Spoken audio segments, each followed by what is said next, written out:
आज हम लोग Bahujan Samaj party state unit की ओर से आयोजित संविधान बचाओ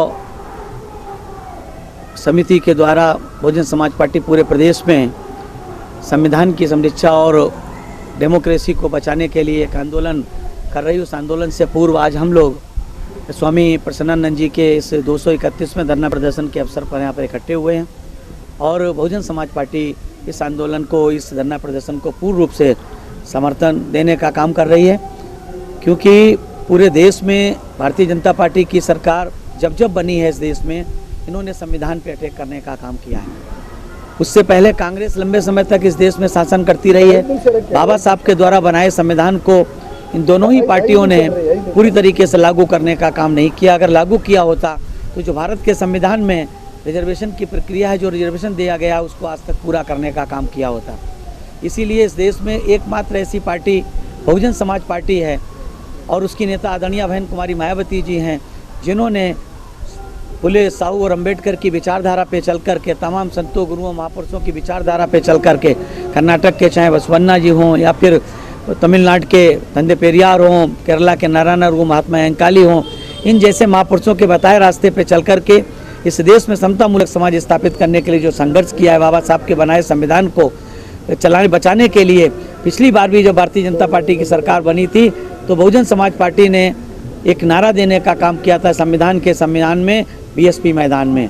तो संविधान के सम्मान में आज भी बहुजन समाज पार्टी मैदान में है और कर्नाटक में हम लोग संविधान बचाओ और डेमोक्रेसी बचाओ अभियान के तहत पूरे प्रदेश में एक एक विधानसभा में जाकर के लोगों को जन जागृत करने का काम करेंगे। ಈಗಾಗಲೇ 231 ದಿನ ಆಗಿದೆ। ಘನ ಸರ್ಕಾರ ಇದುವರೆಗೂ ಕೂಡ ಯಾವುದೇ ಒಂದು ತೀರ್ಮಾನ ತಗೊಳ್ಳಲಿಲ್ಲ।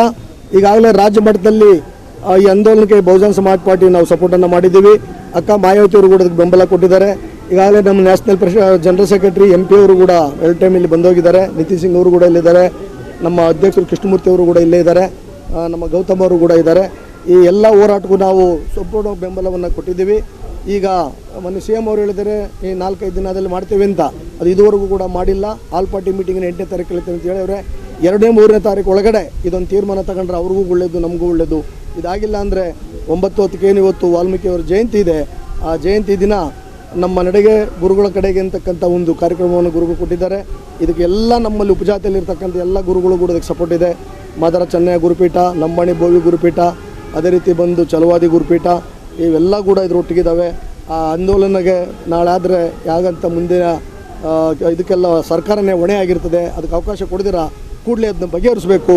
ನಮ್ಮಲ್ಲೇನು 51 ಜನ MLAಗಳಿದ್ದೀರಾ, ಇದು ನೀವು ವಾಯ್ಸ್ ಮಾಡಬೇಕು, MP ಗಳು 7 ಜನ ಇದ್ದೀರಾ, ವಾಯ್ಸ್ ಮಾಡಬೇಕು। ಮತ್ತು ಈ ಹೋರಾಟಕ್ಕೆ ನಮ್ಮ ಸಂಪೂರ್ಣವಾದ ಬೆಂಬಲ ಇದೆ।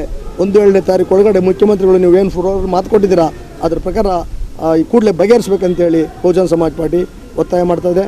ಅದೇ ರೀತಿ ಇವತ್ತು ಸಂವಿಧಾನ ಕುರಿತಂಗೆ ಈಗಾಗಲೇ ನಾವು ಒಂದು ಜಾಥಾವನ್ನು ಹಮ್ಮಿಕೊಂಡಿದ್ದೀವಿ। ಈಗಾಗಲೇ ನಮ್ಮ ನ್ಯಾಷನಲ್ ಜನರಲ್ ಸೆಕ್ರೆಟರಿ ಹೇಳಿದ್ದಾರೆ, ಅದು 45 ದಿನ ನಮ್ಮ ಕಾರ್ಯಕ್ರಮ ಇರ್ತದೆ। ಅದು ಸಂವಿಧಾನವನ್ನು ಉಳಿಸ್ತಕ್ಕಂಥ ವಿಚಾರವನ್ನು ಈಗಾಗಲೇ ಇವತ್ತಿಂದ ಸ್ಟಾರ್ಟ್ ಆಗಿ 45 ದಿನ ಇಡೀ ಕರ್ನಾಟಕ ರಾಜ್ಯದಲ್ಲಿ ಸುತ್ತಾಡ್ತಾರೆ। ಆ ಒಂದು ಕಾರ್ಯಕ್ರಮಕ್ಕೆ ಎಲ್ಲ SC/STಗಳು, OBC ಮೈನಾರಿಟಿ ಸಮುದಾಯಗಳೆಲ್ಲ ಕೂಡ ಸಂಪೂರ್ಣವಾದ ಬೆಂಬಲವನ್ನು ಕೊಡಬೇಕು ಅಂತ ಮತ್ತು ಸ್ವಾಮಿಗಳವರ ಹೋರಾಟಕ್ಕೆ ನಾವು ಹಗಲು ರಾತ್ರಿಯಿಂದ ಸಂಪೂರ್ಣವಾದ ಬಹುಜನ ಸಮಾಜ ಪಾರ್ಟಿ ಒಂದು ನ್ಯಾಷನಲ್ ಪಾರ್ಟಿ, ಇನ್ನೂ ಕೂಡ ಪಾರ್ಟಿಯಲ್ಲಿ 15 MP ಇದ್ದಾರೆ। ಇಡೀ ರಾಜ್ಯ ರಾಷ್ಟ್ರದಲ್ಲಿ ವಿಚಾರ ಗೊತ್ತಿದೆ। ಆಲ್ ಓವರ್ ಇಂಡಿಯಾ ಇದ್ದಾರೆ SC/STಗಳು। ಕರ್ನಾಟಕ ರಾಜ್ಯದಲ್ಲಿ ಕೂಡ ಸಂಪೂರ್ಣವಾಗಿ ನಾವು ಬೆಂಬಲವನ್ನು ಸ್ವಾಮೀಜಿ ಏನು ತೀರ್ಮಾನ ಅಂತ ನಾವು ಬದ್ಧವಾಗಿರ್ತೀವಿ। ಜೈ ಭೀಮ್।